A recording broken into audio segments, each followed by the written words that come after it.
আজ আমি man of the match. Hey guys, পরপর দুদিন আমি ফার্স্ট টিমে ছিলাম না। আজ আমাদের 4 নম্বর ম্যাচ। আজ কি আমি ফার্স্ট টিমে ছিলাম?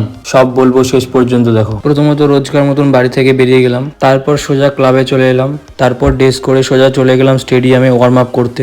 তারপর সবাই মিলে ওয়ার্ম আপটা কমপ্লিট করে নিলাম। আজকেও আমি ফার্স্ট টিমে ছিলাম না, তাই আমি বাইরে থেকে খেলাটা উপভোগ করব। দেখা যাক আমি সেকেন্ড হাফে নামতে পাই কিনা। তারপর সেকেন্ড হাফে আমি ওয়ার্ম আপ করতে শুরু করলাম নামার জন্য, তারপর সবাই মিলে মাঠে নেমে পড়লাম সেকেন্ড হাফ খেলার জন্য এবং একসঙ্গে প্রেয়ার করে নিলাম, এবং রেফারির হুইসেলে সেকেন্ড হাফ স্টার্ট হয়ে যায়। এবং আমি সেকেন্ড হাফ থেকে খেলা স্টার্ট করি। আর আমি নেমে নেমে 10 মিনিটের মাথায় একটা বল পেয়ে যাই। গোলটা করে আমি আমার ফার্স্ট গোল করে ফেললাম এফইউসির হয়ে। কমেন্টে জানাও আমার ফিনিশিংটা ও সেলিব্রেশনটা কেমন লাগলো। দেখা যাক আজ আমি হ্যাট্রিক করতে পারি কিনা।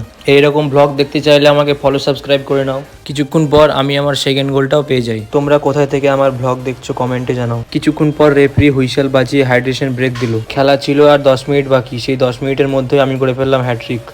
90 মিনিট কমপ্লিট হওয়ার কারণে রেফারিও হুইসেল বাজিয়ে খেলাটা শেষ করে দিল। আমার হ্যাট্রিকে 6-0 গোলে জিতে গেলাম ব্রজভূষণের এগেনস্টে। দেখা হচ্ছে নেক্সট ব্লগে guys. Love you, good by.